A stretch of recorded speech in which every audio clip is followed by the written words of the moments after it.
So now let's get into some harder conversations. So I know you said you're an open book, and I know that we called it. I called it service. I called it service. I said that was a form of service. You went to prison. So tell me a little bit about that. Tell me, if you don't mind, Don't mind at all. what landed you there? I caught a second degree murder charge in 2005. Caught a second degree murder charge. At a barbershop that I was working at. Okay, you didn't tell me that. Yeah. At a Fat Boy's barbershop. I've been cutting hair a long time. Wow. Yeah. And how that came back full circle. Okay, keep going. Sorry. That's a whole nother story. Wow. Yeah. Okay. Back full circle. Yes. Right. And I caught a murder charge in 2005, protecting myself. It stemmed. I was raised being my brother's keeper, right? And so my youngest brother, he was a local rapper, and eventually he involved himself in some rap beef, and so the rap beef started to trickle into the streets, from the studio to the streets, and that's when I got involved to protect my little brother, right? I was always cool, calm, collected, right? I'm a Pisces.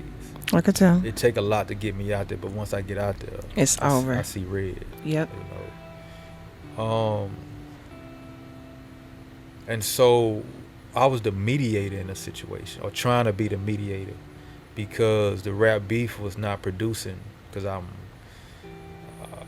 a hustler, and the rap beef was not producing no money.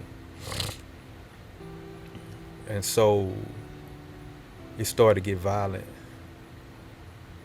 And my little brother came to the barbershop because my little brother did music. I cut hair. I'm talking about gifts. His talent, was music. My talent was cutting hair. Kalen, my oldest brother, his talent is technology, computers, right? And so when Jamie would come to the barbershop, we would promote his music because we in the barbershop. So we would play his newest music coming out. The rap rival, before they was rivals, they was cool. We would bring his music to the shop. We would play his music. Then it started to change. Now they making music against each other, right? They rap beefing. And it started to get more dangerous, right? Things I'm hearing is getting like out of hand. And so I had to step in because my little brother coming to me like, big brother, help. Wow. Right? And so I had to step in and try to mediate something. And the rival, the ops, wanted to maintain their gangster image and had no understanding, right? And so eventually it transpired to them coming to the barbershop.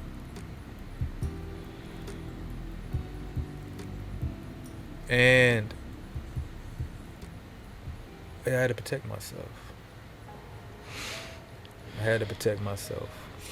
And so from me protecting myself, I caught a second degree murder charge, right? Because when the smoke cleared, 3 people were shot. All from my trigger pulling. But I was charged with second degree murder. And only second degree murder, no 2 attempt murders, because the other 2 I shot, they didn't die. They didn't die. They didn't press charges, right? So I was just charged with second degree murder because the one that had me, because I was in a you or me situation. Right. Yeah. Right. And And what were you gonna God, do? You was just gonna let him? yeah, I mean, I understand. It was instincts. It was do or die, Right. right? But prior to that even happening, Mama prayed the day before. Like me and my mother, I was father's child, right? There's certain things that I missed out on life coming from a man in my life, Right. right? Me, this is my perspective right here when it comes to raising a boy, a black boy. I'm gonna say a boy, period. From zero, and I'm saying this because it's different when a mother is raising a boy and a man raising a boy.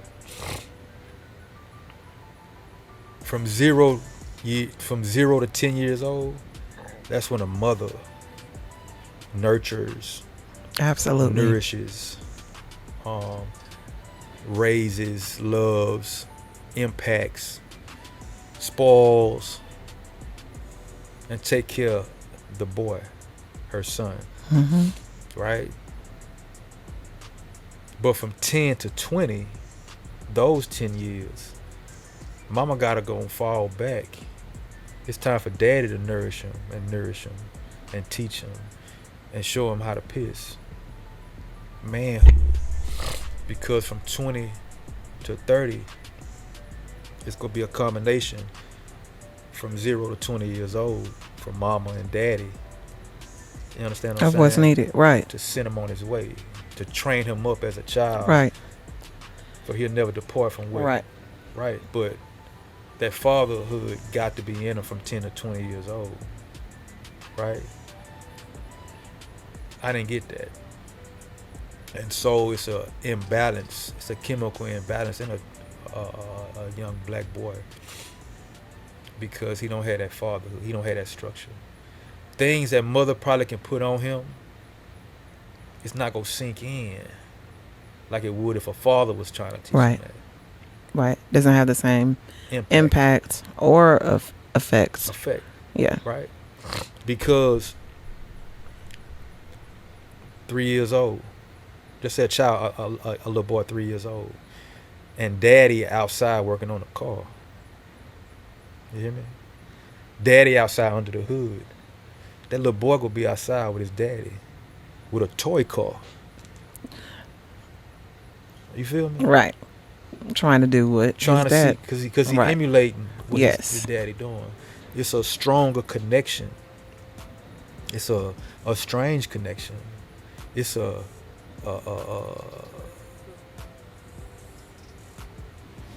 unexplainable connection between a father and his son that mothers don't understand. And on the flip side of that, it's a unexplainable connection between a son and his mother that the dad ain't gonna understand. Right. You dig? Right. Because I mean, they like to say mama's boy, and sometimes there are mama's boy, but for myself, having sons, I don't know what it's like to have a daughter, so I don't have anything to compare it to, but it is just something about me and my sons. Mm-hmm. You know, that my first son, he is something else. Like, he is just the protector, and before he even went to the military. Mm-hmm. Nobody was ever good enough. Right. Don't talk to my mama. Right. I call him the cock blocker from way back. Right, I mean, I'm dead serious. You Right. could ask him. I've been calling him a cock blocker forever. Seriously, anybody, because I had him so young. I had him at 17, and I look good for my age, right? So when we're in the car together, and he was like maybe a teenager, and somebody would ride up, this little boy would look and be like, yeah, what you looking at? What you looking Fall at? back. Don't look at my mama. Don't talk to my mama. Right. As a grown woman, as a 30-year-old, I was dating someone. Mm-hmm. He still was like, "Hey, I ain't met Right. so and so," Right. and I'm like, You need to bring him to the house. Yes. Yeah. He's still like that. Right, I'm like, right, you right. still a cock blocker. Like, for Right. real, would you That's cut that it out? mother's love. Do you want me to be alone for the rest of my life? Like, come on. But there is definitely, there's a bond between a mother and a son. But there also, I know for a fact, is a bond between a son and a father, because I've seen it with my dad and his father. And when I say that it was something beautiful to see, oh my goodness. I just told my wife that today. We saw us right here on Flash Shows. We was on our way to the hiking trail. Mm-hmm. And I saw a father walking with his son. And I told her, I said, babe, I just love seeing a father with his boys, or with his son, or with his boys, right? Mm-hmm. That's something that I envy. You hear me? I see it a lot as a barber.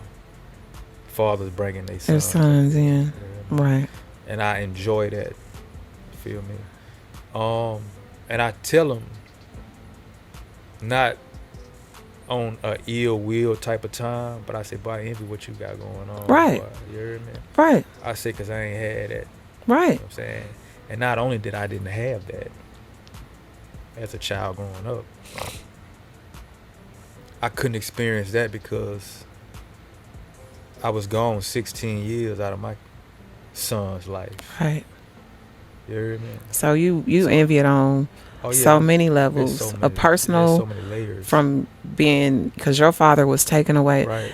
To be honest with you, that was, I don't want to say a generational curse, but almost, because your father was taken away from you at a young age. And it cursed me.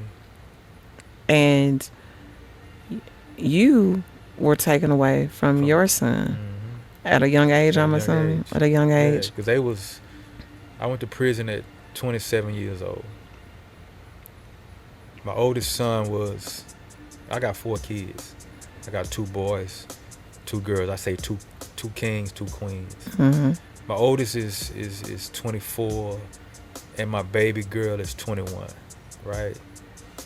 When I went to prison, my oldest son was like 2.5, right? And my baby girl was like maybe 6 months. I was gonna say a baby. Yeah, baby. I had one stroller. I had stroller babies. Yeah, both. Yeah, I had infants, and I had stroller kids when I went to prison. They were small. They was babies. That's heartbreaking. Hip babies. And so when the judge said like 20 years hard labor, because I beat a life sentence. Cause that's how blessed. Right. Cause you like technically could have gotten life. 2nd degree murder charge in Louisiana carries life without the possibility of parole. You know? God bless me. You hear me? I don't know how many men can say this, but God blessed me with 20 years.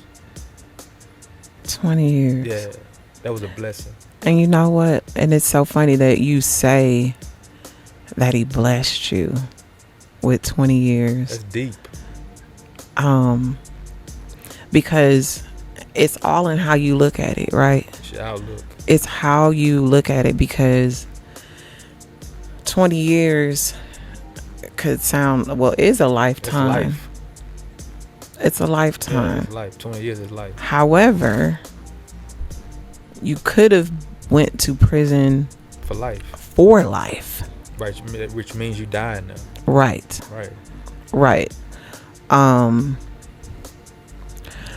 So let me ask you this. While you were in prison, I know, you kind of answered one question already with you saying you working out all the time. What were some of the other things that you did to just how did you process that, that time, and how did you process like not holding yourself, not that you weren't responsible, but how have you forgiven yourself, or I've been forgiving myself. amen. I found self happiness. I found true happiness of self while I was in prison. You hear me?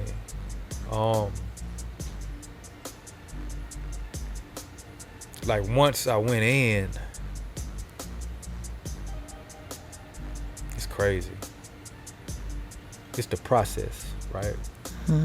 I'm anointed, right? Did you And know it going in? No, You didn't know no, that. I was lost. I was depressed. I was a demon. You hear me? I was possessed. I was crying out though. My spirit was crying out, but my flesh was stronger than my Right. spirit. Right. I was running around in circles. You hear me?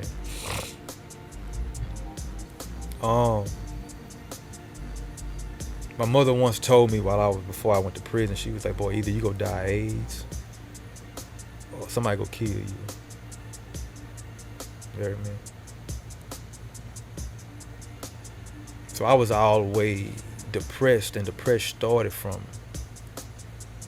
I figured this out once I went to prison, and you reflect back, because when you go to prison, the biggest lesson that you learn in prison, that prison offers you, is not a class that DOC, Department of Correction, give you, like a self-help program or a trade. The biggest lesson that you are given is a lesson about yourself, because you there by yourself.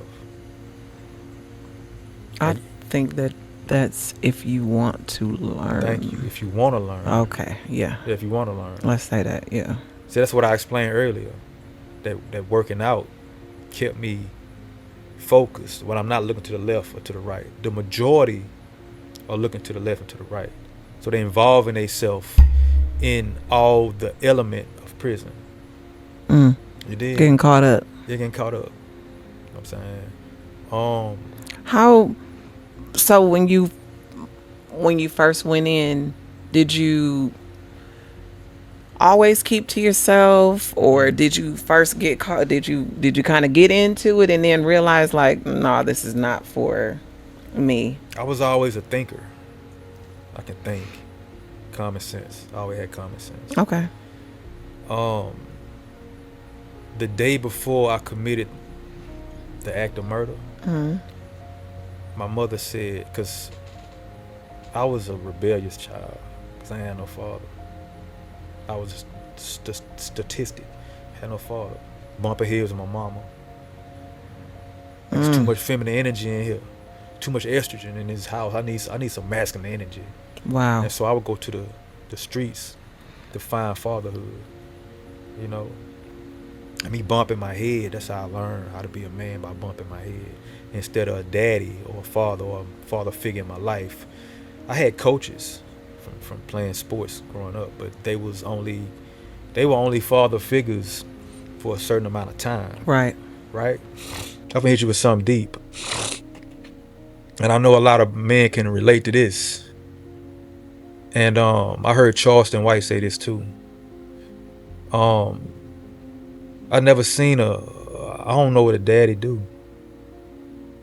Like from 6 years old to 20, from 6 years old to right now. To now. Like I've never seen I'm gonna say from 6 years old to 27 years old. I've never seen a daddy. I don't know what a daddy do in a household. I've never seen a daddy in a house that I stayed in. I've never been disciplined. Last time I was disciplined by a man, I was 6 years old. I've never had a man grab me up and say, boy, do this, do that, do that. Or boy, you messing up. I've never had that. I've never had a man hug me, hold me. You understand what I'm saying? I don't know what a daddy do. You hear me? I've never had a man come in my house and say, honey, I'm home. I've never heard my mother say, don't touch that food in the microwave, that's for your daddy. I've never heard that language in my house. That's for your daddy. That's your daddy right there. Boy, go wake your daddy up. Boy, your daddy on the phone. Go out there with your daddy. Your daddy. I've never heard that language ever in my household. Whew. You dig? Dig that. See, I think a lot. I'm like, wow. Wow. Never had a daddy pick you up as a child when you fall, and to even teach you how to ride a bike to fall off of, so your daddy can pick you up and be like, boy, you gonna be all right. Never had that.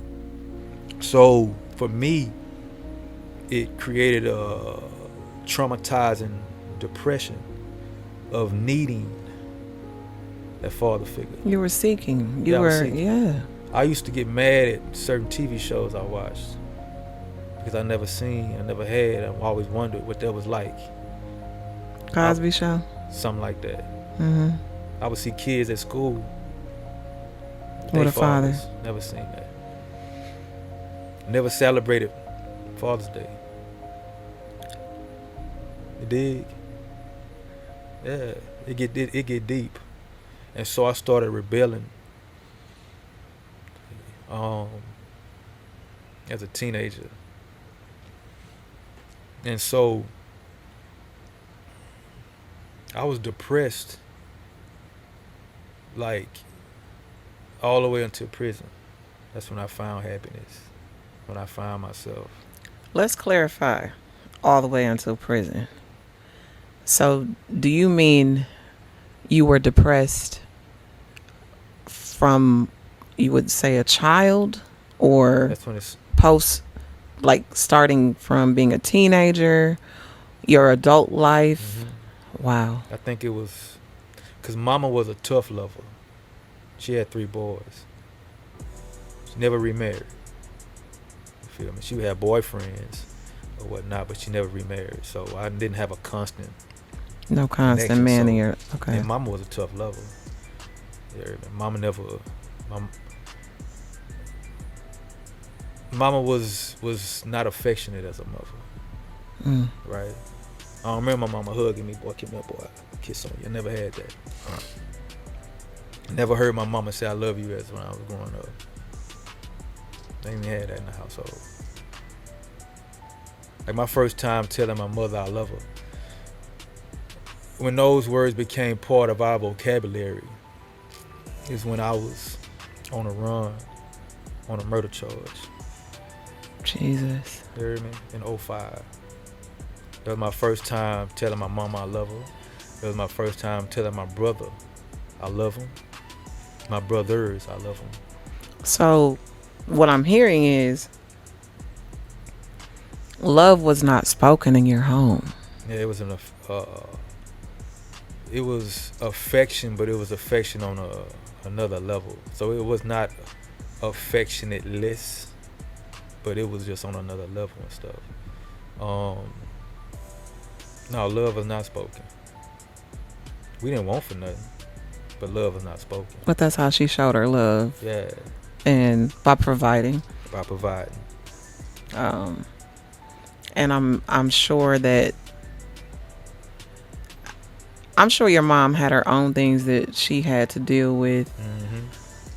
Mm-hmm. As most mothers do. Most humans. Yes. And that's the understanding that I had to learn while I was in prison. Yes. You feel me? I made a lot of choices in prison about myself that I wanted to learn about me. Why am I the way I am? So in order for me to learn about the way I am, I got to question, Mama, why you the way you is? Instead of always pointing the finger at our parents, we got to ask questions to see why. Mama, why you? Daddy, why you?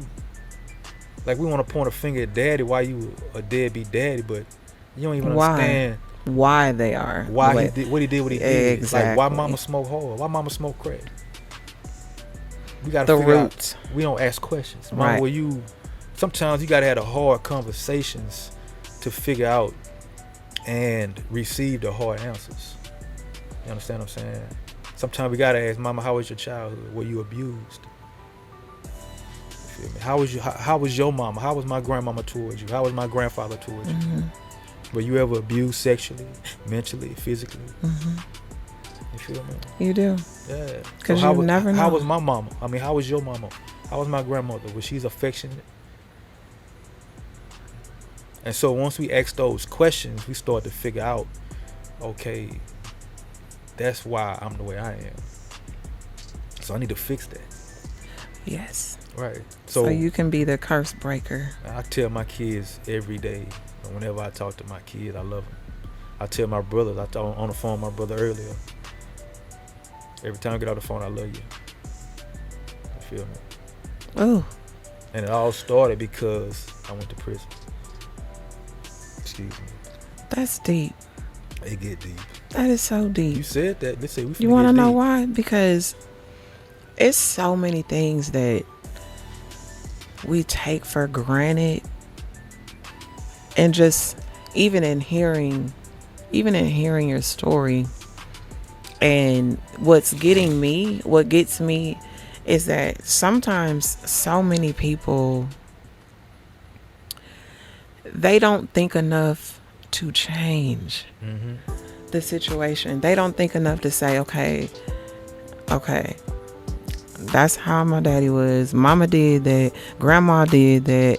And grandma did that, or they dealt with that. But nobody ever wants to change the cycle.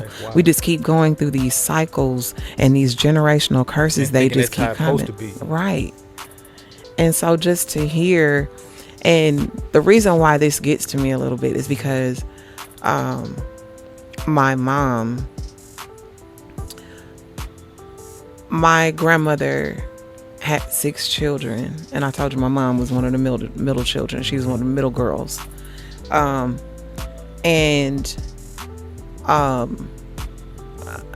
a pretty transparent person, so my family might get mad at me or whatever what I'm about to say, but there was some dysfunction in the home, that on so many different levels, which a lot of families have anyway, right? And one thing is my grandmother. Now, I hear I'm a lot like my grandmother, and a lot of times I would just laugh and chuckle. How'd that make you feel? I was just going to tell you that. A lot of times I laugh in certain ways. I have like this. I'm breaking it down now. This hard exterior, blunt. Whatever I want to say, I'm going to say it. Right. And my grandmother was the same way. No filter. No.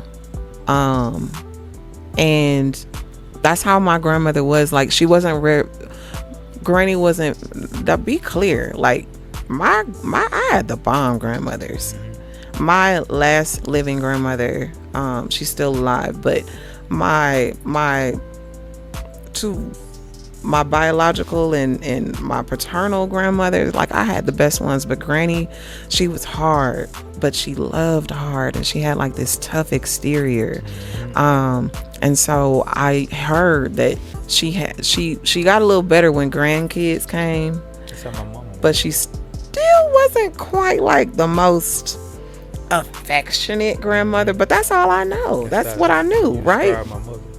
No, not like that at all. So with my mom, it was the same way. She didn't really give you the bunch of I love yous and give you the hugs. And even with her husband, like I heard he was affectionate, but if he would go in for a kiss, she would be like, how you get 6 kids? But anyway, right, exactly. But I mean, but that's just how she was. And so my mom, who is overly affectionate, sorry mom, but she purposed it in her heart to make sure that her children knew that they were loved. And I'm not sure why I am the way I am, why I'm built the way I am, but I need you to figure that out. Oh, I know why. Yeah. I spoke about it in my episode. Okay. It's a work in progress, you know. Of course. But my mom, there was never a time that she didn't say I love you. And it's these little things that I'm hearing you say that I'm just like, girl, Right. you were just so blessed and you didn't even know it. Mm-hmm. With my sisters, my mom made sure that we were close. And when I tell you my sisters are my best friends, Yeah.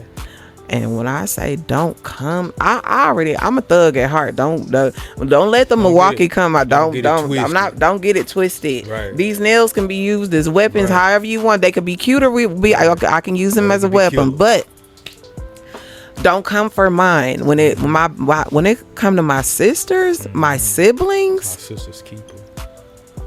don't do it. I promise you. On this podcast, don't come for them. Any of them, any of my siblings. But I'm like that with my family, period. But my mom instilled that in us to make sure. She was like, she never even wanted to see us argue. Now, there's a big age gap between me and my sisters. Yes. So I am 10 years older than the middle sister. Right. And 13 years older than the baby. Right. But you would not be able to tell because we are so close. But there was some separation when I left as a teenager. I went to go back and live with my dad, just because some things that were going on. But when I moved back to Georgia to be with them, it was like it picked right back up. And I honestly, I don't think I've ever even told them that. While I was away from them, there was like this empty space It be like that I was missing. Right. And so the love, my family, I'll tell you, I'm probably the one that's probably the least I'm not probably sure I'm not that bad. I tell my babies I love them. I do. I tell my son, even though I'm not that I am affectionate. I'm very good now. I take that back. Right. He over there standing up. Cam is our camera person. So anyway, but I tell him good night and I love you every day. Already. When he leaves to go to school, when I get to tell him, I'm gonna tell him I love him every day. Right. So I had to do some work in myself to figure out, girl, why are you so hard? And it was because I had some hurts. I had some internal things that I needed to work out. And even now, even not necessarily with my son, but it doesn't come naturally. Right. So if I'm affectionate, I'm working at it seriously. Right. So for you, because you just described your what is it, your grandmother? Yes. Was the same way. Yes. So it's in your bloodline. It is. You want to know why? Because she experienced the same thing I did. Dig what I'm saying? Yes. Okay then. Yes. I'm not gonna put her business out there, but I put my business out there in my episode. So I was molested as a child. Okay. For some years. Okay. And I didn't put that together. My mom got me help. My mom, she did everything when she found out. She did what she could do to help me. But I wasn't in a place to receive it because I spoke about this. I didn't want to be perceived as a victim. I do not like looking weak. Right. I don't like it. Right. Ain't nothing wrong with being. Oh my God. There's nothing wrong with being human. I know. But I didn't know that then. Right. I didn't know that then, and I made so many bad choices when it came to men, and just so much now that I understand about myself. That's why we bump our heads. Oh God. Experience is the best teacher. Yes, but sometimes I wish I didn't have to experience those things. But sometimes things that happen to you that are very traumatic, they show up. I talked about this little girl that was broken from being molested. The enemy doesn't play. Right. And he doesn't play fair. So if he can attack our children, attack our families, and separate fathers from sons, divide. and separate fathers from their daughters. Like everybody has a role, and it's an intricate role that they play. The father to a daughter, Right. a father to a son, a mother to a daughter, and a mother to a son. God is so strategic. And a son and a sibling love. Yes. You know. Yes. And so for me to hear you say that you didn't get the chance to tell your mom that you loved her until I went to prison. 2005. 2005, from 78 to 2005, and she was a mama bear though. Like she went to war behind her boys, and that was a way of showing love. That was her way. Yeah. She'd be at every football game, every basketball game. If somebody disrespect her kids, then if we face racism or racism in school from teachers or whatnot. Oh yeah. Oh yeah, she there. Oh, I mean, if because the we police remember Shreveport. Yeah, Shreveport, Louisiana. Come on now. Yeah, she went to war. Yes. You know what I'm saying? Yeah, she was a real mama bear. Sometimes overprotective. So even though probably verbally she didn't express her She affection, showed it. she showed it in her She actions. showed it. Yeah, But sometimes it makes a difference. it does make a difference. It makes a I'm lot of big. difference. I'm very, very. I've grown to be verbal, right? Because I was a quiet child. I didn't say too much. Right? I was real quiet. A lot of middle children are. Quiet, you know. I didn't learn how to express myself until I got older, right? So, me being verbal with, there's power in your words. They are. You feel me? And so for me, to able to tell my brothers I love them and tell my mama I love them is somewhat powerful to me, because Not somewhat. yeah, it's very powerful to me. Not somewhat. You're right. Not somewhat. But very powerful. Let me do you like I had to do you like how you do me. Yeah, I correct that. I stand corrected. And so, words are power, right? So just like you tell your son I love you, there's other words that we can tell our kids that are just as powerful, just as impactful. Like, I'm proud of you. I appreciate you. Yes. You heard me? Thank you. I appreciate you, Cam. You dig? I encourage, like, my clients, especially my young black boys. One thing I always tell my black boys when they get out of that chair, I say, boy, take care of your mama. Take care of your daddy. Feel me? Especially the ones, because there's a lot of single mothers coming here bringing their kids in here, their boys. Boy, take care of your mama. Before they leave out that door or if they get out my chair, boy, take care of your mama, boy. You only get one of them. You feel me? And I always stress to parents when I cut their hair, we had a conversations on how powerful I'm proud of you, telling your kids I'm proud of you. I'm proud of you. That's just as powerful saying I love you. Yeah. Because growing up, I never had that. A lot of kids, people, adults from our generation never had that. Somebody telling them, I'm proud of you. Yeah. I'm just speaking on my personal. But that's real though, because you know, I almost would like to say that it was prevalent among black families, but I'm not gonna just say that though. Right. I know a lot of white families that dealt with that as well. So the lack of love, not necessarily that it wasn't shown, but that it's not being spoken. Words, words, as you said, have so much power. There is life and death in your tongue. Believe that. Believe that. It is. Seriously, my church, our motto is speak life. Right. We say it every Sunday. Right, every Sunday. We do our declaration when we end service. When we end service, I would say it, but I'm not. But when we end with our declaration, because we believe in the power of our words. Right. And at the end of that, and it says, what do we do here at High Praise? We speak life. And everybody in the building says we speak life. Before our door, above our door, we have a sign that says "Speak Life," because it is so It's real. key. It's real. It's key. It really, It's really is. very, very, very key for just happiness, understanding, wisdom, progress, prosperity. Is to speak.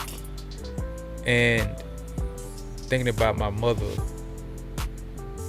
you know, our parents probably wasn't aware of the power of the tongue. They might study the Bible or preach the Bible or recite certain scriptures at us as punishment or scolding. Or teaching. Yeah, or teaching. But my mother she really didn't understand the magnitude Right. of speaking things into existence, speaking life, right? I learned from, as I was in prison, speaking things into existence, speaking life, speaking life. And is something that I do still to this day. Like the shop that we sitting in right now. Shout out to King of Kutz, you heard me? The top shop in Conqueror. 2026. Mm-hmm. You spoke it though. You spoke it. I spoke that 5 years ago in prison. I'm a successful barber. I'm a successful barber. I used to speak that. I used to lay in my rack, which is a prison bunk, and just say that till I go to sleep. I am a successful barber. I'm a successful barber. I would go on the yard and say the same thing, and I would also say, I am not a resident of Louisiana. I am not a resident of Louisiana. Amen. And look. If we could turn this camera around so you can see, if I can show you what the shop used to look like, and if the plaza just appeared what the plaza used to look like, you'd be like, wow. Oh, I know what it looked like. Oh yeah, because you from. Oh, I'm from. Yeah, I live in this area, but so, I know what it looks like. And to be honest with you, I mean, I'm glad that there are there are businesses here that are starting to thrive. Right. But before, this was a dead zone. It was ghost town. It was like a nothing was over here. Like a ghost town. Like tumbleweed. You dig? Yes. Yeah. I never even had a need to come in here. I'd be like, I would sit there and I would think, who is paying for this? Right. Like, because what money is being made over here? And this is what God planted me at.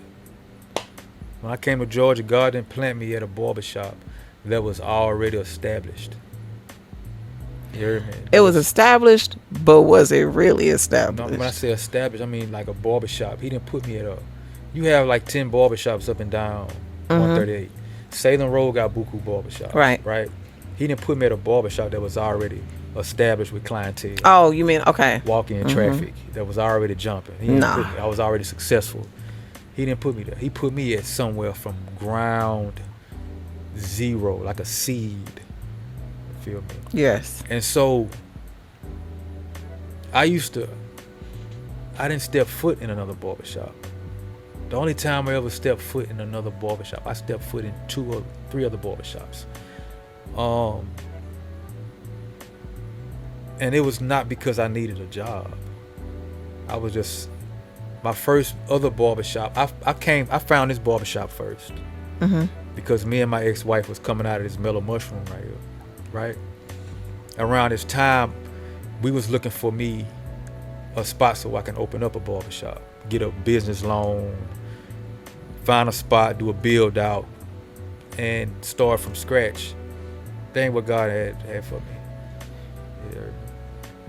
So around this time, we in Stonecrest, we on 138 in Conyers, and we on Salem Road in plazas looking for spots. Right. But every plaza we went to already had a barbershop, right? And so one day we coming out of Mellow Mushroom. I'm backing out. I see this plaza back here. And I'm like, it's a plaza back there. I'm gonna go over there tomorrow. And I pull up the next day. And I found this shop right here. It didn't have a barbershop sign up or nothing. It just had barbershop on the window with a phone number. Stop. Yeah, the same setup that's on the window right now. That barber pole, and it had a Georgia number on there. But right now, I got a Louisiana number on there. No, you didn't keep the Louisiana. You know what? It's significance behind that number.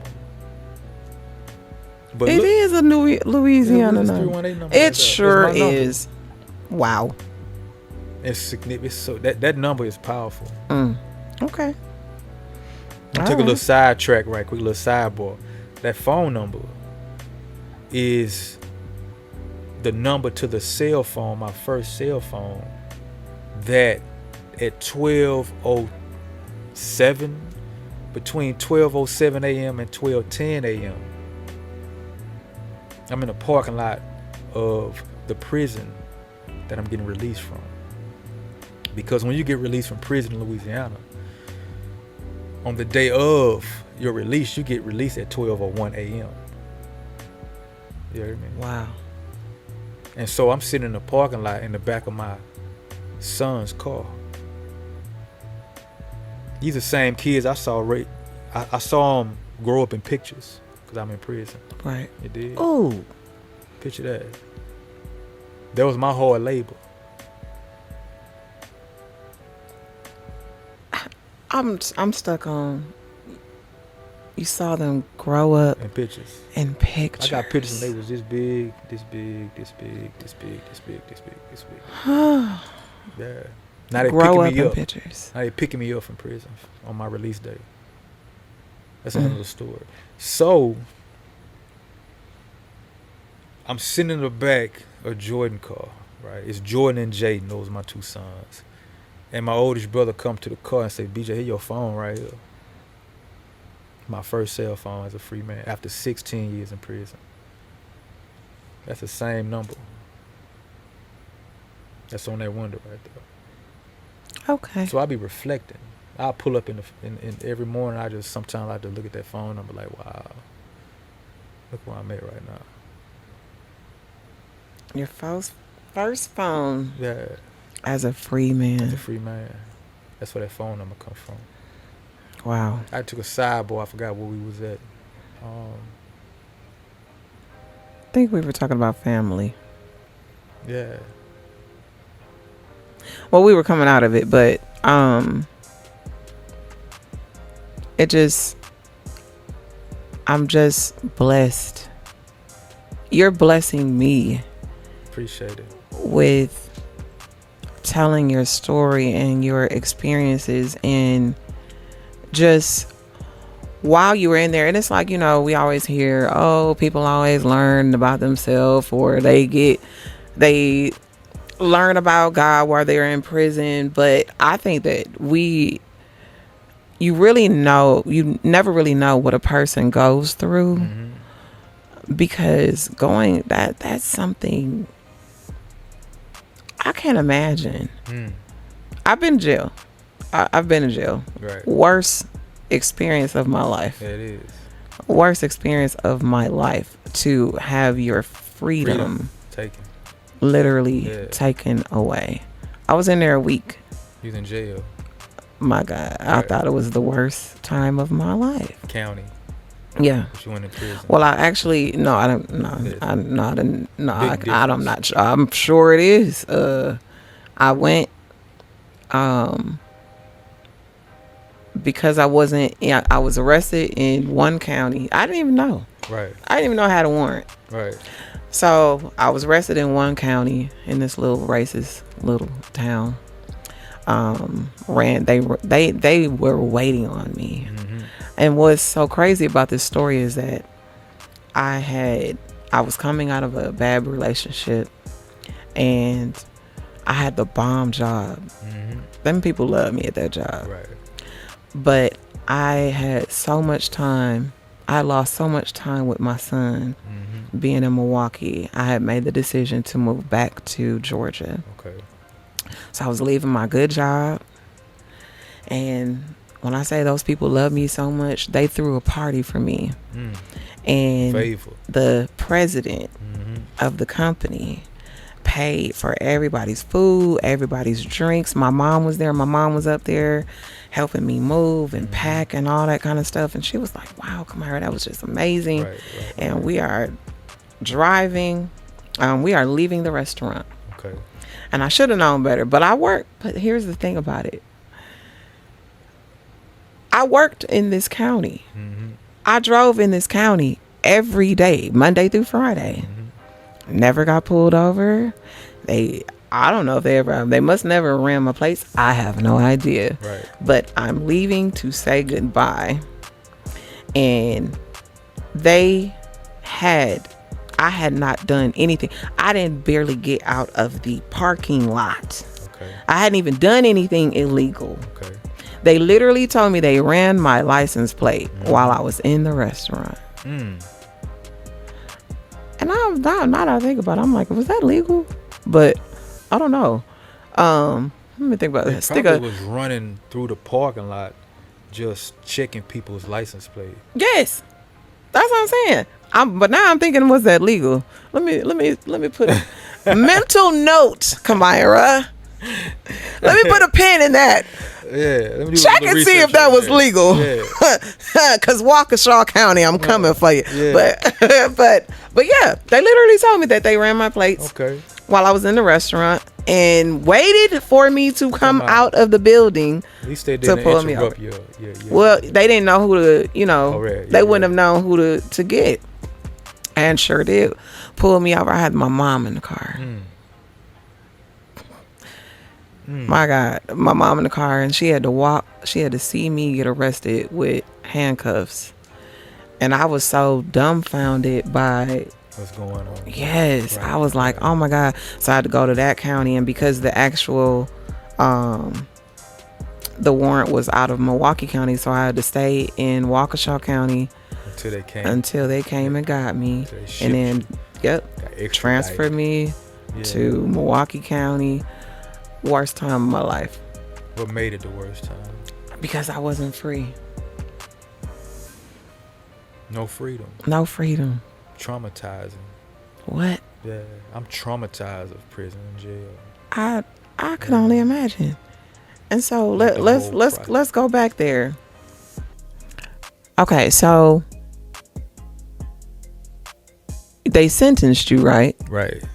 Okay, and so how did that work? Okay. What did you receive? Okay, so I received 20 years, right? So let me go back. I was charged with second-degree murder, which carries life without the possibility of parole, right? And so I took it to trial. I never bonded out, right? So I was in prison. I was in jail, in the parish jail for 3 years. Until I went to trial. Ooh. Right? I went to trial probably 2.5 years later. Right? So I was in the same cell, eating at the same spot at the table, using the same phones for 3 years. You hear me? And sometimes the cell I was in had it's a 2-man cell, but it had 3 men in it. Right. Overcrowded. Right. And so they offered me 7 years, which I would have to do 85% of 7, which is 5 years. Right. There was an offer on the table. To plead, I'm assuming guilty. To plead guilty to a manslaughter. To manslaughter. Right. Because manslaughter in Louisiana carries between 0 and 40 years. Right. So the judge can sentence you between 0 and 40 years. Okay. Right? Took it to trial. I took a bench trial instead of a jury trial. And a bench trial is a trial by a judge. It's not by jury. Oh. You feel me? And so I took it to trial, got found guilty of a lesser charge of manslaughter. And like I said before, it carries between 0 and 40 years. Right. You got 20 years. Right? Right. So I'm like, man, I'm going to do this. That's life. That's life. To me, 10 years is life. Every 10 years is a life, right? And the reason I say that is because you might find a 10-year-old child. You have a 10-year-old child, right? In 10 years, he's 20. He's a completely different person. Right? Yes. Right. And so, but when I first went in, I was like, wow, because I never got to the why I went in and when I went in and the magnitude of why I went in. July 4th, 2005, I went to my mother's house. And my mother said, go to your grandmother's house. That's where everybody is the holiday, right? She didn't know July 3rd, the day before, that I had drawn down on some dude that tried to jump me. You feel me? Oh, I had pulled goodness. my gun. She didn't know that. Okay. Right. And so this when just life was about to change. All that was part of, God working threes. So that was the 3rd, the 4th, the 6th. The 3rd is when I draw down. I was about to get jumped. The 4th was my mother had released me. I'm gonna get back to that. And the 5th is when I killed a man. 3rd, 4th, and the 5th. I ended up turning myself into prison on the 6th. Right. So in a matter of 3 days, 3 days. So on the 4th, on the 4th, when I go by mama house, she like, but go to your grandmama house where everybody at the 4th of July. I chose not to go to my grandmother's house because the dudes I was like beefing with stayed on that same block. And I ain't want to bring no smoke to my grandmother. Right. House, right? So I decided not to go. She don't even know that. Right. And so the next day, no, let me go back. When I left her house, and what I'm finna say is I found this out when I was already in jail. I'm talking to my mother in visitation on the phone behind the separation glass, right? On July 4th, before I left my mama's house, she prayed to God and said, God, I'm through with him. I give him to you. I wash my hands with him. I've warned him. Many times I've warned him. So his blood won't be on my hands if something do happen to my son. Jesus. I warned him, but I give him to you. Right? I've washed my hands with my son. I give him to you, God. So that was Have the your release. way. And she released me. And the next day changed me for the rest of my life. And without her praying, right? And releasing me, I'm sitting here right now having this conversation with you. The next day I killed a man. Jesus. Right? And the day after that when I turned myself in, because the same day that I killed a man, I called my mother later on that night. I'm ducked off in a hotel room, right? And I'm about to run. I'm on the run. I'm about to come to Atlanta. I had a cousin down here. And so my mother asked me, what you gonna do? I said, I'm about to run, yada, yada, yada, mother, blase, blase. And before we got out, she was like, okay. She said, but when they come looking for you, you considered armed and dangerous. They're not coming to you. The people, the police, the grand marshals, they're not coming to you like peacefully because you done shot 3 people. They coming to you with guns drawn. And she said, I'm like, I ain't trying. Ooh. Then she said, what God wants you to do? On that phone, what God wants you to do? And I'm like, turn myself in. Because growing up, my mother always planted a seed of God inside of us. You hear me? And her way of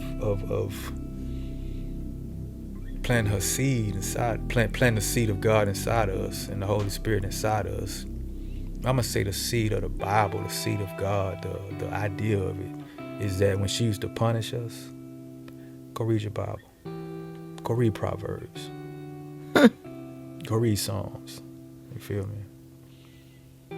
Me not knowing then that she was planting a seed in us, right? Right. Even though we didn't understand what we was reading because we didn't understand the context. Right? Thou and go whither and hither. You hear me? Oh, I understand. Yeah. Woo. Right. And so yes. As a child? Oh. As a child, right? But as you get older, and let me go back. You don't understand that as a child. I don't understand as a child because the Holy Spirit not in me. Right? Because the Holy Spirit go bring you understanding. Right. Interpretation. Yes. Comprehension.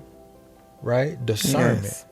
Yes. Right. He'll intercede for you. He's your comforter. He speaks to you. All of that. Right. Yes. And so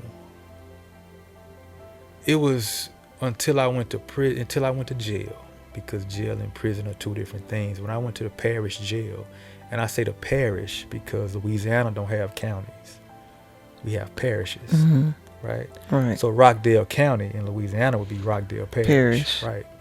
So when I went to Caddo Parish jail,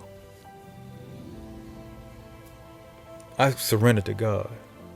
I'm like, God, I give it to you. Like, I need you to take the lust out of me for flesh, for drugs, to running money, to just, I need you to just take over and just heal me, take me, use me, right? And so I'm on like work duty or something, and I'm cleaning out a cell for a new inmate coming in. I found a little pocket Bible. Like in jail, they got these little brown little pocket Bibles and stuff, right? They like is it the New Testament? I think it's the New Testament. It's normally if I'm not mistaken, the New Testament. It's some of the Old Testament, like Proverbs and Psalms, but it's not the whole. It's like a little brown little. I found one of those cleaning up, and that Bible, I still got this Bible to this day, just in Louisiana, right? And so I gave my life to God, right? And so my mother would come to visitation. And now me and my mother can have a conversation now, and I understand what she's talking about when she talk about read Proverbs. You know, because if you ain't got the Holy Spirit in you, you can't understand the scripture. Right. It's like speaking Chinese or speaking another language that you don't even understand, right? You can read it, but you ain't gonna understand it. Right. You ain't gonna comprehend it. Like I'm reading Proverbs, but if I ain't got the Holy Spirit, I don't understand what Proverbs mean. I mean, some things are, a virtuous woman. Like some of it you can, but what the Holy Ghost will do, like you said, it'll give you interpretation. For me, it illuminated the words. Because pre-Holy Ghost, it was hard for me to read it. Like, I'm like, okay. Right. I understand what it's saying, but it wasn't, it really it was not resonating with me. Right. I would read it and just be like, okay, yeah, okay.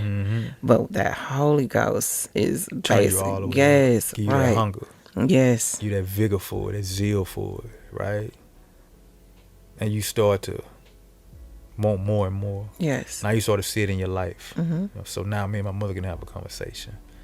You know what I'm saying? And what was that like? It was crazy. Like it was something that was overdue, right? Because now my mother can breathe now. Like, okay, I can talk to my son now, right? And throughout prison, because they gave me 20 years. And you got to do 85% of that 20 years. which is 17 years, right? But in prison, if you take certain classes, like self-help classes and certain programs and certain trades, you could knock off a year or more. It depends on what your charge is, right? Me being an aggravated charge of second-degree murder, I can only earn up to a year.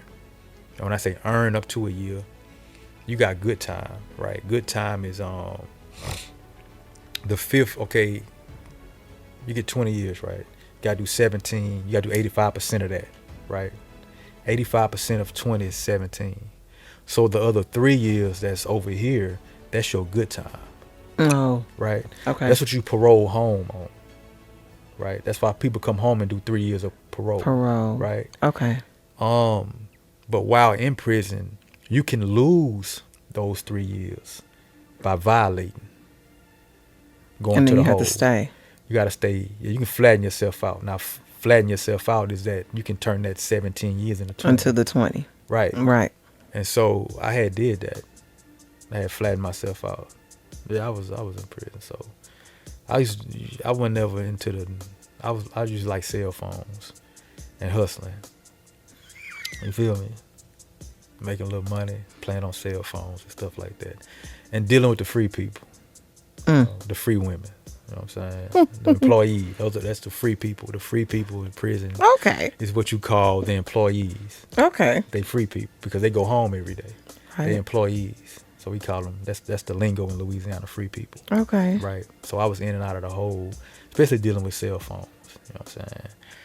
And so I would get caught with a cell phone, and they would take good time. And so I flattened myself out.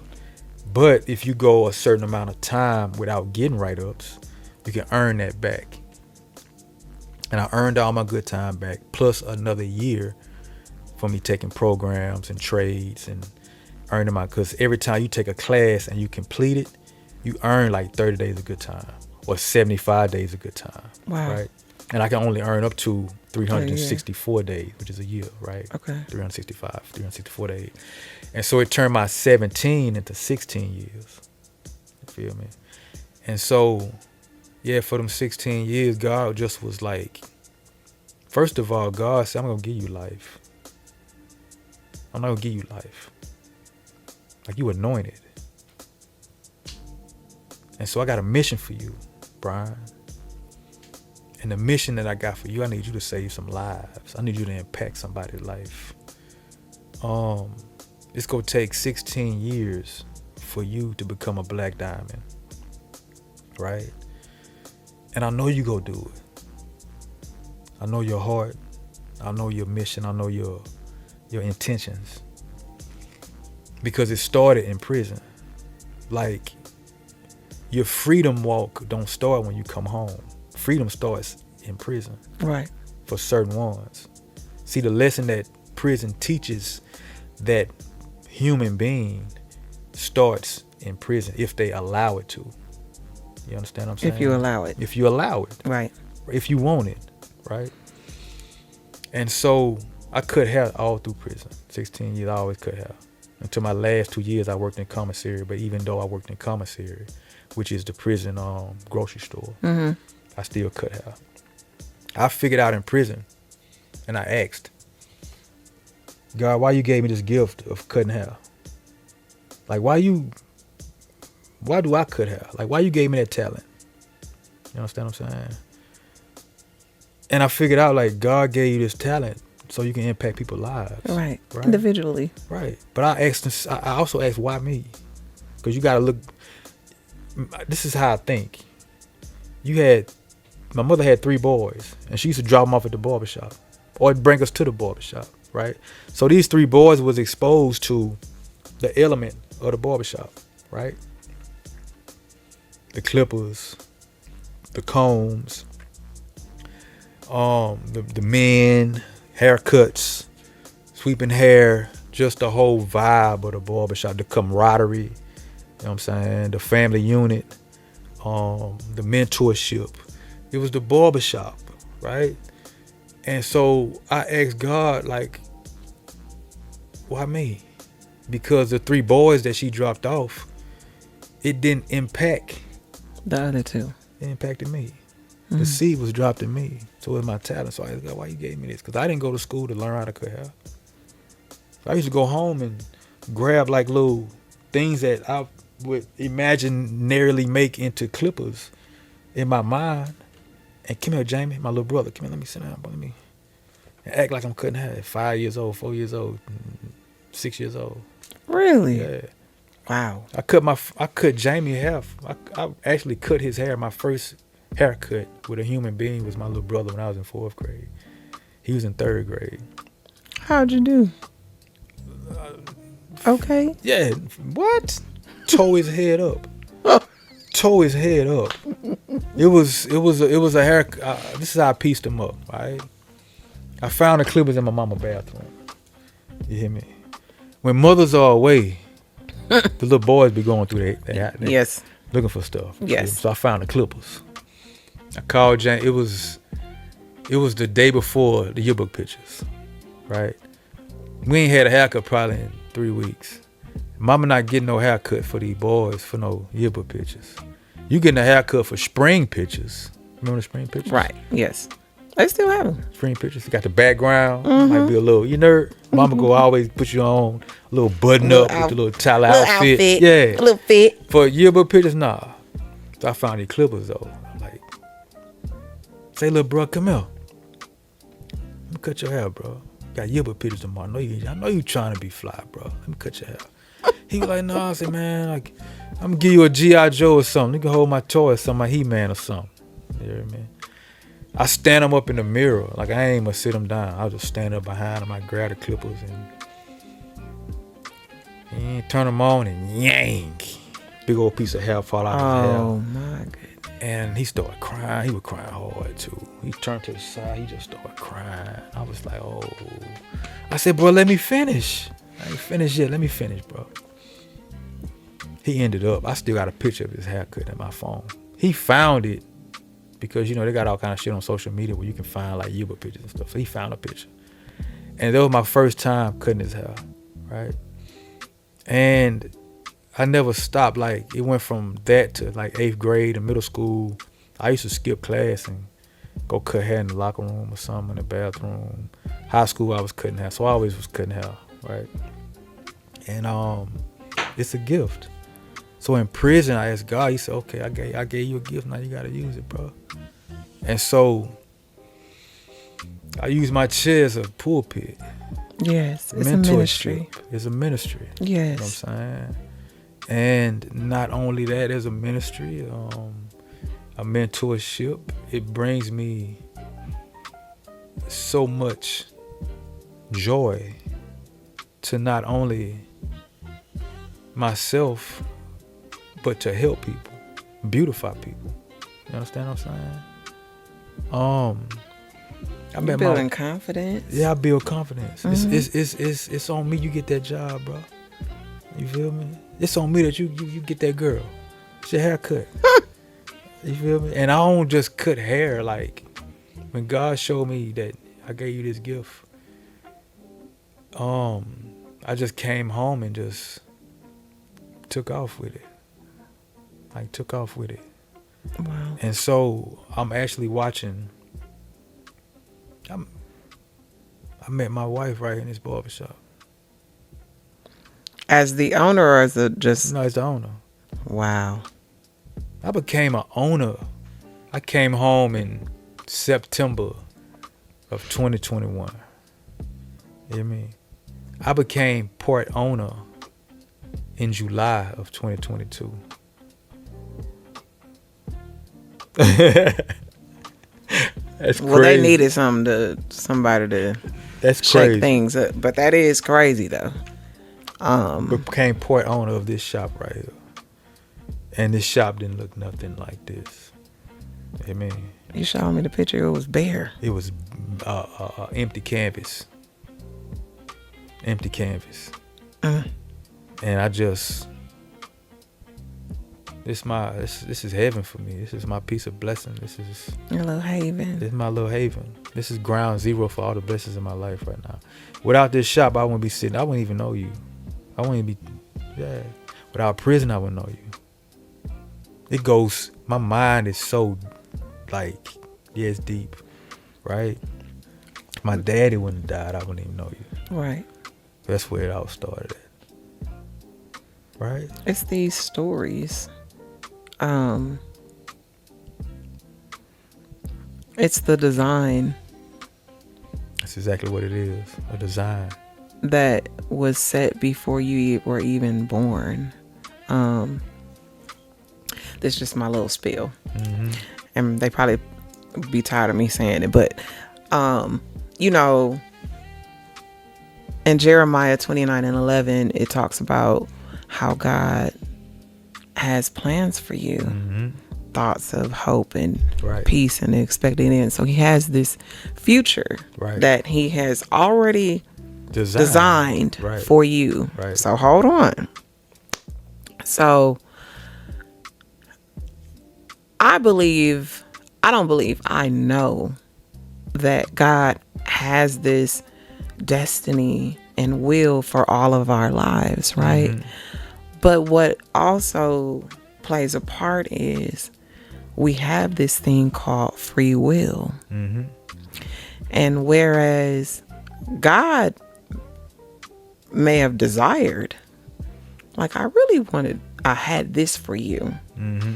But because I gave you your own will, okay, I had this, like, you know, I'll just use this as an example. A kid want a teddy bear. Mm-hmm. They see this little teddy bear, but God could really have like this, you know, massive, Mm-hmm. big old bear behind, Right. but you can't see it. Right. But because this is what we chose, it's like, okay, well, I'll let you have that if that's what you just really, really want. Right. Right. Or these choices that we make in life. But I believe that God has this blueprint of our life, but it's just that we make these decisions, and what God does, and talks about in Romans Mm-hmm. in the 8th chapter, how he's going to turn it around and make it work for our good. Right. So I'm not going to say that it was God's plan for you to go to prison. Mm-hmm. But what he did is he turned around and he made it work for your good. Right. Because of our decisions, they impact our life. Mm-hmm. So I said this in the last episode too. I said, I'm going to ask God when I go to heaven. Mm-hmm. It's kind of like a catch-22. Right. What did you really have designed for me? I want to know. Right. What did you really have designed for me? Because I know I kind of jacked up some of these things where I did not listen, because we know God, I'm not going to sit here and act like I'm perfect, where God has told me to do certain things and I did the exact opposite. Right. So only thing he did was like, okay, come on, I love you enough. I'm going to turn it around. You know, that's that good grace. Yeah. Yeah, and mercy, Right. all wrapped up. And I'm even going to turn it around and it's going to work out wonderfully for you. But I know for a fact that God has that original blueprint. Mm-hmm. So he just got to turn around and just do some things Right. for us. But I want to know, Lord, what did you really have? What did you really have for me? That was what I want to know. When I go to heaven, because I'm going. Right. I'm going. Of course I'm going. And I'm going to ask him, what did you really have for me? So I know that with your dad being taken from you, and even being the middle child, and you being rebellious because your father was taken, you didn't have that. You were seeking, you were desiring a father, and you were upset. You were probably angry. You didn't even understand probably why you were the way that you were, acting out and different things, and it all led to, you know, you still being this good big brother, wanting to protect your brother, and in that came, you had to do it, kill or be killed, that type of situation. Even in that, there's grace and there's mercy, Yes, indeed. that God has even forgiven you because you took a life, right? And it all has led to this, to you going to prison and you learning about yourself and forgiving yourself, and learning the power of the tongue and speaking things into existence. Because in that, while you were in prison, you said, what did you say? I'm a successful barber. I'm a successful barber. God put me on fertile ground right here. So let's talk about King of Kutz. Okay. So if I'm not mistaken, what, a month ago, 2 months ago, you were named the best barbershop in Kines? That's crazy. That's all from speaking things into existence. Yeah. Tell me, what is it that you say when you come in this building every day? Every morning I wake up, I'm excited. Every morning I wake up. I do the same thing every day. Get up, do a little stretch a little bit.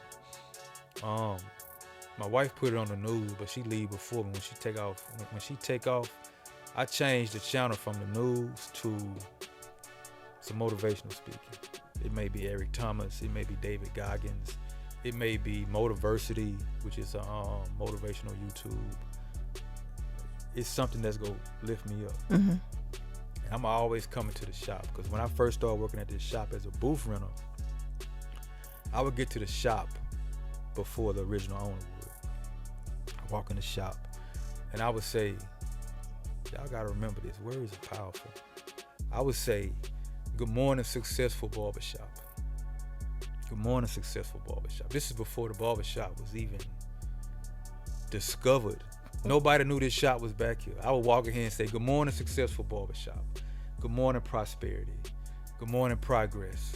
Good morning, top shop in Conyers. Good morning, longevity. Good morning, cornerstone of the black community. Good morning, mentorship. Good morning, impact. And I still do the same thing to this day. Every day I come here, I say, good morning, successful barbershop. And sometimes, I get dramatic and shit sometimes. Sometimes I go in and be like, man, what's am in this successful place? Well, look at this barbershop. Look at this. Do you ever walk in here and just are astonished? Like, yeah, all the time. Like right now, I'm astonished. Look what we doing right now. I never thought that I would be, like, we talked about doing podcasting here, but it's actually going on right now. And why you? If I would have chose LA Fitness, we wouldn't even be having this right now. We would not. We would not. So for me to be here is beyond a blessing. It is. So I really appreciate you. I appreciate for allowing you. me to do this right here. I appreciate you. I appreciate you for being the hardest working man in Planet Fitness. Because that's what caught my eye out here and there. I promise y'all I'm gonna do a video. I will. I told my wife the other day, I said, y'all see how people be looking at me. I be in there tripping. You feel me? Like going, and that same worth ethic that I do in the barbershop, that same intensity, I do it in this barbershop. Yeah. That I do in the gym, I do in the barbershop. Oh, I believe you're the same person all around. Be the first person here and the last person to leave, like every day. Yeah. You feel me?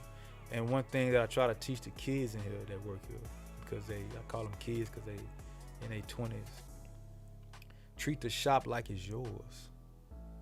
God said if you are faithful over a few things, I'm gonna make you what? Rulers. So when I first got the key here,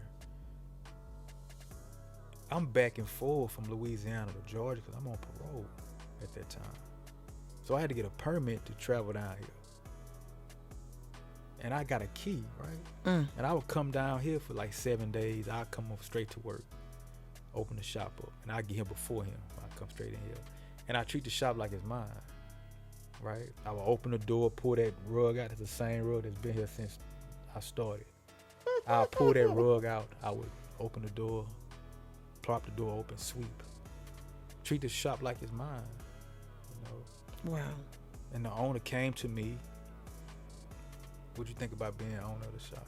Because he was about to lose the shop. Right? Because he wasn't doing any marketing. It was just back here. Didn't nobody know it was back here. No.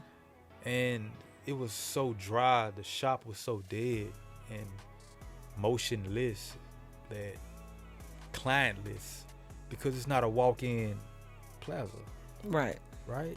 You kind of ducked off in the back. For Ducked those off of in you the all back. that haven't seen it, it's more. It's in a shopping center, but what's in front of it is Mellow Mushroom, Waffle House, Dunkin' Donuts.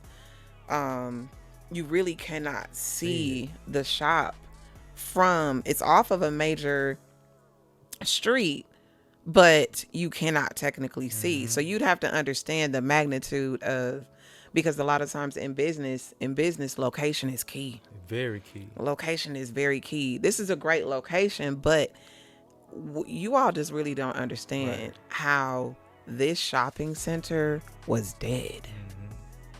Not even just the barbershop. Right. This whole, It was dead. the only thing that was successful was honey baked ham and mellow mushroom. Mellow Mushroom, Harbor Freight. You know, Yeah, okay. Harbor Freight right I know that was, Right. but I didn't even know that was over here. But do you remember, before I got here, I was always told Publix, that's across the street, It was here Publix was here, before it moved across and they the street. swindled. They messed that up. Yeah. So this shopping center, as dead as it was, why would you even mess with your money maker? Right. I bet you they regret. Even they should have gave Publix whatever it was that they wanted, because Publix said, okay, well, we're just gonna go and build our own.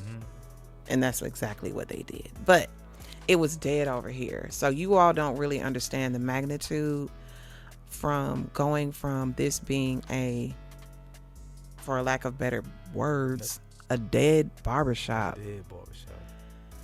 to being awarded the best barbershop in Conqueror. That's wild. To that. That's crazy. You said From that. dead to best. Dead to best. And that's the kind of God that we serve. From dead to life. Yes. From dead to life. Shall these drop bones live? Yes, they will. No, I'm just playing. Yeah. But don't get me started. Yeah. Don't get me preaching up in here. Because I'm talking about, like, and when you walk in the shop, it hugs you. Like, it does. It's such a blessing. It's a whole vibe. It's a vibe in here. I'm going to do a video. Well, no, your wife might be like, nah. She all right. I'm going to take pictures, because it is so, I don't even know BJ like that. But walking in this door, it reeks of BJ. I'm telling y'all, this man work out in Jordans. So when I first walked in the door, what do I see? A counter full of Jordans and shoes. Yeah. And I actually thought that it was just part of the decor.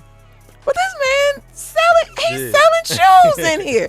I said, wow. Not only does it look good, a part of the decor, but they actually are for sale as well. So you need some Jordans, come and hit them up. But it goes without being said, hey, if you need a haircut, King of Kutz. The King of Kutz Barbershop. made it to Conqueror City. Yeah. What? The King of Kutz is on Conqueror City. What? Oh my God. I am just so elated that you were even willing to be on my successful, let me take your words. This successful podcast. Right. We're going viral. Yeah, we are. We're going viral. We're going viral. I don't know when. I know but we're going viral. Right. And it kind of took us a little minute to set it up. It did. You know. But I had to like relocate, because I had to come here and show your atmosphere. Where better else to interview you than in your own own shop, you know. I really appreciate that. And I'm so happy at what God has done for you. That's what Conquer City is all about. It's all about taking challenges and the things that we faced in life, and you turned it around and you made it work for your good, and you didn't give up. You didn't just fall by the wayside and just become a statistic. You became a black business owner, a black male business owner. Right. And then you put some stank on it and getting Some awards some of the and Louisiana stuff. twang, some of that salamander salmon. Oh my some of goodness. that little gumbo jambalaya. Oh my Stuffed goodness. shrimp. Yes. I mean, the Tony Shasheries. you have to see, you literally have to see it, because it does reek of New Orleans. It's got the NOLA feel. Hold up. No, I'm sorry. I'm sorry. I'm not from New Orleans. I'm sorry. It's crazy how The everybody. Louisiana, There it is. the Shreveport. Louisiana Shreveport Polk City. feel. I'm sorry. Yeah. Everybody identifies I know. Louisiana. Shreveport and I know. with I'm New sorry. Orleans. Let It's me all- not it's do good. that. It's good. But it does give Louisiana, let's say that. Appreciate it. Now that I will say. Appreciate It's beautiful in here. It really, really is. It's a whole vibe. Thank you for being on my show. Ain't no thing. Thank you for being on my show. pleasure. And it's my pleasure to tell you that you are more than a conqueror. Appreciate it. You conquered Appreciate that. You did that. Appreciate BJ, you did Appreciate that, man. it. You did that. Oh my goodness. Well, And Listen. likewise, you are more than a conqueror yourself. oh, thank you. You feel me? Because every day we wake up, for example, and choose to go work out, ain't nobody pushing you to do that. You conquer that. That's a choice you make. That's a small-term, short-term goal that you set every day that you want to conquer. So every time you clock in, Planet Fitness, then clock out the hour later or whatever, how many time the time you put in, you conquered that. So I see why it's called Conquer City. Conquer City. We did that. You We are did. more than conquerors. Yeah, we more than conquerors. Yes. Yeah. You better speak life to me. No. But we thank you so much for tuning in. This has definitely been a pleasure, just hearing about your story. Appreciate and what all you've overcome and what you've gone through. King of Kutz, the king is here. Okay, the king is here. But thank you for tuning in to Conquer City. If nobody told you, let me tell you, you are more than a conqueror. Whatever it is you're facing, I don't care. You will come through it. Thank you for tuning in. My name is Kamira Jackson. I think I forgot to say who I was in the beginning, but that's who I am, the host of Conquer City Podcast. And until next time, we'll see you later.